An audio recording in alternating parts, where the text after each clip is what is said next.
Hey guys, bertemu lagi di channel Film Populer. Seperti biasa, kita kembali akan membahas sebuah film. Dan film yang akan kita bahas kali ini berjudul My Girl and I. Film ini berasal dari Korea Selatan yang dirilis pada tahun 2005. Adapun pemeran utama di film ini yaitu Bae Sun yang diperankan oleh Song Hye Kyo dan Kim Soo Ho yang diperankan oleh Cha Tae Hyun. Nah, daripada penasaran, langsung saja kita simak alur ceritanya berikut ini. Namun sebelum lanjut, bagi kamu yang suka dengan konten seperti ini, mohon dukungannya dengan cara klik tombol subscribe dan aktifkan lonceng notifikasinya, supaya kamu tidak ketinggalan konten terbaru dari channel ini.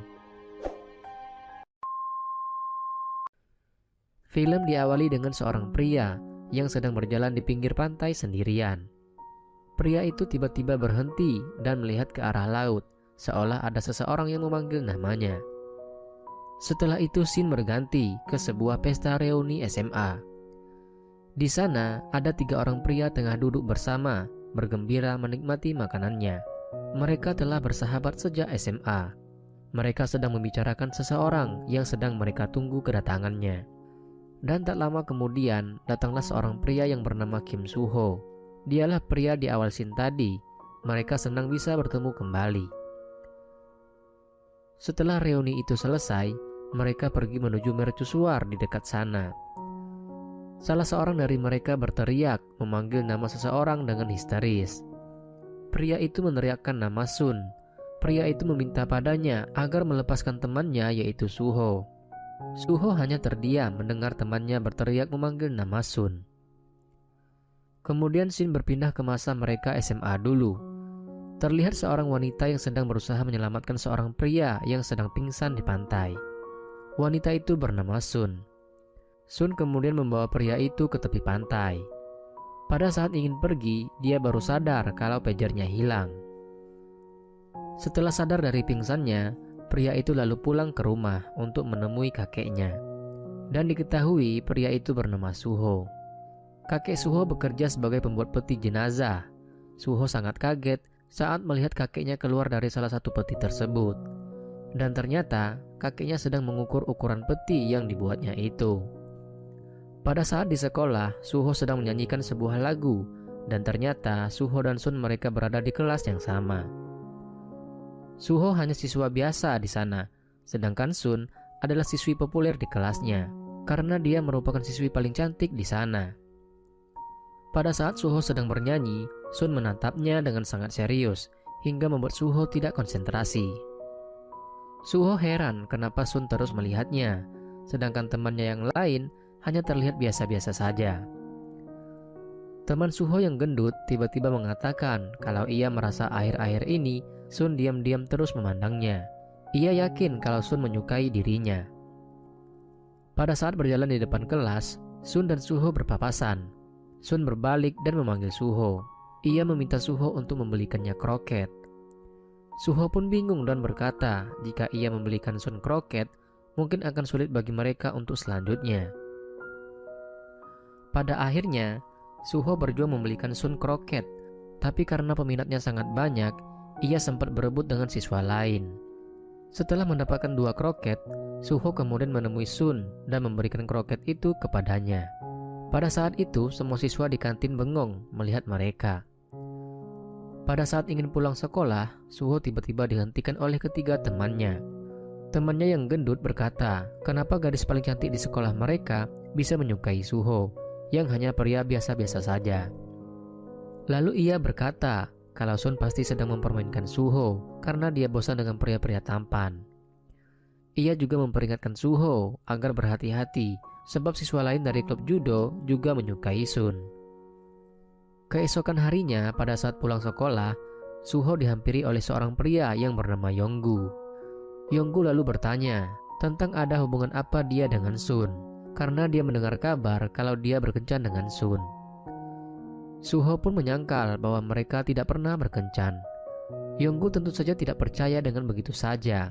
Pada saat Yonggu ingin memukul Soo Ho, tiba-tiba Sun lewat di sana.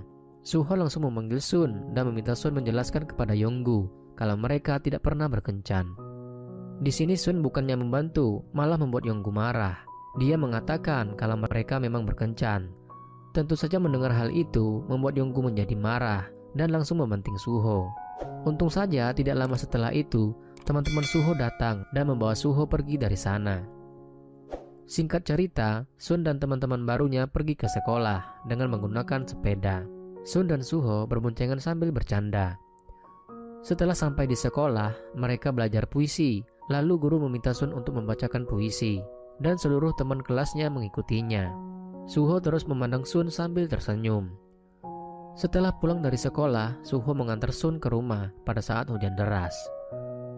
Kemudian pada malam harinya, Suho pergi ke rumah Sun. Suho memetik buah, dan Sun kemudian menuliskan nomor telepon rumahnya di buah itu. Setelah sampai di rumah, Suho segera menelpon Sun, di mana sebelumnya dia rebutan dulu sama adiknya. Pada saat mereka mengobrol di telepon, Suho sangat senang karena mendengar pengakuan cinta Sun kepadanya. Kemudian scene berpindah. Pada saat sedang belajar, guru di sana memberitahu Suho kalau kakeknya pingsan. Suho langsung pergi ke rumah kakeknya di tengah hujan deras. Setelah sampai di rumah kakeknya, Suho merasa khawatir, tapi kakeknya baik-baik saja. Setelah itu, kakeknya bertanya kepada Suho, "Apakah kamu sudah punya pacar?" Suho heran kenapa kakeknya tiba-tiba bertanya seperti itu. Kakeknya ingin Suho mendengar kisah cinta pertamanya. Pada saat kakek sedang bercerita, tiba-tiba Sun datang juga ke sana, dan ternyata Sun menyusul ke sana karena merasa khawatir kepada Suho. Kemudian meminta kakek untuk melanjutkan tentang cinta pertamanya itu. Beberapa tahun yang lalu, ada seorang tentara yang hendak pergi perang. Kakek Suho menjelaskan bahwa ternyata dia terpaksa berpisah dengan cinta pertamanya karena tugas. Ia juga mengatakan kalau ia tak pernah bertemu lagi dengan cinta pertamanya itu. Setelah pergi, si kakek memberikan kalungnya itu kepada wanita yang dicintainya, yang merupakan cinta pertamanya. Kemudian Sin kembali ke masa sekarang. Sun menulis sebuah diari dan ternyata ia masih kepikiran cerita kakek Suho dan mengerti maksud dari cerita si kakek. Kalau takdir mencintai seseorang itu sangatlah menakjubkan. Jika sang kakek menikahi gadis itu, maka Suho tak akan pernah lahir dan mereka tak akan pernah berjumpa. Saat jam makan siang, Suho dan ketiga temannya melihat Sun mengajarkan seorang siswa laki-laki mengenai pelajaran. Sepulang sekolah, Suho yang masih marah karena kejadian saat jam makan siang tadi tidak menghiraukan Sun yang menunggunya di jalan. Ia terus saja cuek sambil mengayuh sepedanya melewati Sun. Padahal, Sun membawa 2 buah kroket yang disembunyikannya di balik badannya. Pada malam harinya, Suho pergi ke rumah Sun. Ia mengambil batu untuk melempar kamarnya agar Sun keluar. Tapi batunya yang dilempar itu terlalu besar, sehingga kaca kamar Sun menjadi pecah. Karena merasa takut, Suho kemudian pergi dari sana. Pada saat berjalan, ia menemukan telepon umum dan langsung menelpon Sun. Di telepon, Suho berkata bahwa setiap orang punya takdirnya masing-masing. Bagi kakeknya itu, takdirnya adalah neneknya. Bagi ayahnya, takdirnya adalah ibunya. Dan ia berharap Sun menjadi takdirnya. Suho kaget karena tiba-tiba ada yang menjawabnya. Dan ternyata itu adalah Sun sudah ada di belakangnya. Dan mereka pun mengobrol di sana. Singkat cerita, saat pelajaran musik, Suho mengajak Sun ke sebuah pulau untuk liburan. Suho mengatakan mereka akan pergi bersama teman-temannya. Dan tibalah di hari mereka liburan, Sun dan Suho sudah datang, namun mereka hanya berdua saja. Ternyata itu semua adalah rencana teman-temannya agar mereka bisa liburan berdua. Perjalanan ke pulau terasa sangat menyenangkan bagi mereka. Setelah sampai di sana, mereka berenang di pantai menikmati deburan ombak, serta pemandangan terumbu karang dan ikan-ikan yang ada di sana. Setelah itu, pada malam harinya di penginapan, Suho menghampiri Sun yang sedang bernyanyi di jendela, dan Suho juga ikut bernyanyi.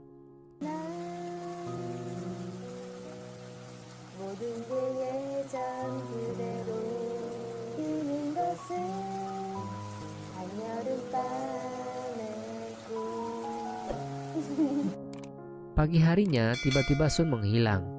Suho pergi mencarinya dan akhirnya menemukannya di tepi tebing yang sedang menyebar sesuatu di sana. Dan setelah itu tiba-tiba Sun pingsan. Suho pun panik dan langsung menggendong Sun membawanya ke rumah sakit. Pada saat di dermaga, tiba-tiba orang tua Sun datang dan mereka langsung membawa Sun ke rumah sakit. Kemudian scene berpindah. Pada saat belajar di sekolah, Suho tidak bisa konsentrasi dan terus saja melihat kursi Sun yang kosong. Setelah pulang sekolah, Suho segera menuju rumah sakit tempat Sun dirawat. Setelah sampai di sana, Suho langsung menuju ke kamar tempat Sun dirawat. Suho langsung masuk begitu saja dan menghibur Sun dengan tingkah konyolnya. Ia tidak menyadari jika ayah Sun juga ada di ruangan itu. Saat ia akan keluar, ibu Sun membuka pintu dan membuatnya kaget. Di hari-hari berikutnya, Suho dan Sun saling mengirim foto dan surat. Mereka saling membahas hal-hal yang disukai dan hal yang dibenci dari masing-masing mereka. Pada saat pulang sekolah, Suho dan teman-temannya berencana untuk menjenguk Sun di rumah sakit. Waktu menaik tangga, Suho melihat ibu Sun yang sedang menangis. Ia langsung berlari ke kamar Sun sambil merasa khawatir. Saat ia membuka pintu, ia terkejut melihat ayah Sun sendirian duduk di dekat tempat tidur Sun. Sedangkan di tempat tidur hanya ada baju pasien. Suho pergi bertanya ke suster di mana keberadaan Sun. Suster berkata, Sun tiba-tiba menghilang pagi itu. Pada saat Suho pergi ingin mencari Sun, tanpa sengaja dia mendengarkan bahwa pasien kamar 203 terkena penyakit leukemia. Suho berkeliling mencari Sun, mulai dari terowongan kereta api hingga mercusuar putih, tapi tidak ada Sun di sana. Suho lalu pergi ke rumah kakeknya dengan langkah lesu. Ia masuk ke rumah kakeknya dan kaget saat Sun keluar dari salah satu dari peti mati buatan kakeknya. Sun tersenyum begitu melihat Suho datang. Suho marah dan pergi dari sana. Sun menyusul Suho dan terus memanggilnya, tapi Suho tidak mau mendengarkan. Sun pun menangis dan meminta maaf. Suatu hari, seorang wanita mendatangi kakek Suho. Kakek Suho terkejut saat melihat wanita itu. Wanita itu memberikan sebuah kalung kepadanya dan berkata kalau ibunya selalu menyimpan kalung itu. Wanita itu juga mengatakan kalau ibunya ingin melihat kakek di saat terakhirnya dan ingin agar kakeklah yang menyiapkan pemakamannya. Pada saat pulang sekolah, Suho berlari menuju kamar Sun. Saat tiba di sana, ia menjadi kaget melihat tempat tidur Sun sudah dikelilingi tirai pelindung. Suho sadar bahwa keadaan Sun semakin memburuk. Di hari ulang tahun Sun, Suho berhasil membeli tiket ke pulau tempat mereka liburan dulu. Ia menemui Sun di rumah sakit sambil membawa tiket. Dan hari itu sedang hujan badai. Mereka menaiki taksi menuju dermaga. Singkat cerita, setelah tiba di dermaga, Suho menggendong Sun yang sudah sangat lemah. Ia meminta Sun menunggunya sebentar dan pergi ke bagian resepsionis. Di bagian resepsionis, Suho bersikeras ingin pergi ke pulau dan berkata ia sudah beli tiket, tapi petugas bilang bahwa semua jadwal pelayaran sudah ditutup karena badai. Suho ingin pergi keluar mencari kapal, tapi pintu sudah dikunci.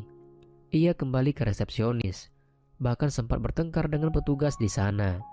Hujan badai semakin kencang, Suho tak berhasil mendapatkan kapal. Sementara Sun semakin melemas, pandangannya pun mulai kabur. Suho menemui Sun yang masih duduk menunggunya. Ia menangis dan meminta maaf karena tak bisa mendapatkan kapal untuk berangkat. Suho mengatakan, aku sangat ingin membawamu ke sana, tapi sepertinya mustahil. Sun, maafkan aku. Waktu pun berlalu. Suho menangis di dalam peti mati di tempat kakeknya. Kakeknya memandang keluar jendela dengan sedih. Ia mungkin berpikir kenapa cucunya juga harus mengalami hal yang sama dengannya. Beberapa tahun berlalu, Suho kembali ke desa. Suho juga sempat datang ke pulau tempat ia dan Sun liburan dulu. Ia pun mengunjungi penginapan tempat mereka menginap dulu. Di sebuah kamar penginapan, ia membuka lemari dan mengambil tas milik Sun yang tertinggal di sana dan membaca diari yang dituliskan Sun untuknya. Ternyata, pada saat Sun sedang berada di bukit dulu, ia menyebar benih-benih bunga. Suho kemudian datang ke sana dan film pun berakhir.